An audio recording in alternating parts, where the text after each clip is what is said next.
well. Hope you had a great weekend. So, just jumping on in relation to business valuation. So, this came up a lot on our weekend course there, the exit strategy around getting out of your business at the end or potentially moving away from your business. So, valuations in healthcare.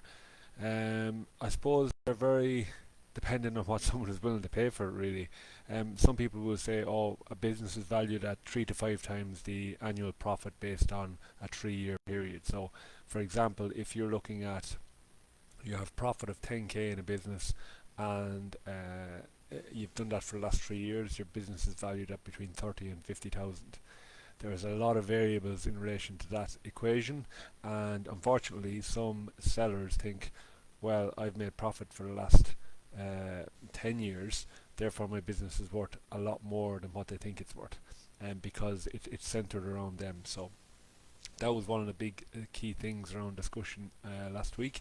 It's your business is the less it's about you, the more valuable it is, basically.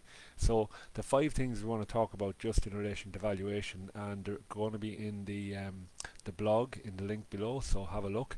The first thing, your business has to be clean if you're looking at selling it. And what I mean by that is, if you have your partner's gym membership and you have your weekly grocery shop and you have all your holidays going through your business, it's not going to be as valuable as you think, because when someone is looking at your books, which they're entitled to do if you're potentially selling your business to them, they're going to be going, what's all these flights for, what's this gym membership for, all that sort of stuff. So you're better off keeping your business as clean as possible and producing as much profit in your business as possible, because some people will think the less profit I have, therefore the less tax I pay, and it's a way to avoid paying tax. If you're thinking about selling your business, you need to start thinking about paying tax. So then looking at what's for sale in the business. This is a real area of contention for some people, because some people think, oh well, I'm going to sell my business but I'm going to keep my property. If you own the property, that you're in a fantastic position. But if you have a property to sell, then you might want to bundle that into the business because it'll be more valuable. But there's loads of variables on this, so I'm not saying to do that, but just having to think about clear definition with your solicitor and accountant. What is for sale and what are the tax implications around that? Because if you're selling a property, there may be lots of tax implications around that. If you're selling the business, there may not be. Again, I am not a solicitor, an accountant or a financial advisor. I'm just going off experience. So have a look at what's exactly for sale in your business. Is everything in the clinic? If they go in and look at it, are all the assets that are not bolted to the floor, are they all for sale? So if you've got all that figured out, then you're looking at goodwill. There is tax implications around goodwill, so again, get an expert in relation to this. So with regards to goodwill, goodwill is where if you have lots of contracts with existing providers, that you would sell those on as part of the sale of the business. It's part of the intangible assets within the business.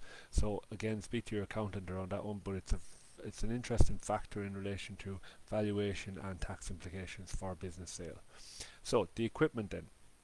What exactly is for sale in the clinic? Are all the plinths? You need to do a list of all your assets and you need to put a valuation beside all your assets. So let's say you bought a plinth for 2,000 maybe 3 years ago. That plinth is not worth 2,000 now, because your accountant should be depreciating that asset over a certain period of time. So have a realistic sit down and go, right, here's a list of all my assets that are for sale as part of the business sale. And finally, one of the big things then would be the database. So the database has to be active. If you can't get your database within 5 minutes, then you need a better system if you're thinking about selling your business. So by active I mean there can't be anyone who's passed away in your database realistically, so you should be archiving them if you know about it. And if you have a database, you need to be able to show figures pretty quickly to a potential seller, going, okay, here's how many people I'm seeing.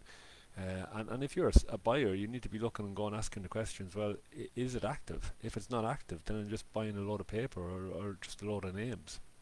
So part of the database is email. You need to have emails in the database so they can do a newsletter, they can do promotions, providing GDPR and all that stuff, but they can do all of that with a database and a list of names and people. There's no point in just having, Colin Phillips as a name. Oh yeah, that's part of my database. You need to have details around that. So having a think about all those 5 things. So it needs to be clean, you need to know exactly what's for sale, there needs to be goodwill, you need to list your equipment, and you need to have your database active, as well as your phone line. So your phone number is probably one of the most valuable pieces of an asset, I suppose, within the business, because if people are sick, they have a phone number in their own phone to go physio, they'll ring up and they'll look for an appointment. So there's a couple of things to think about in relation to, I suppose, selling a business or buying a business.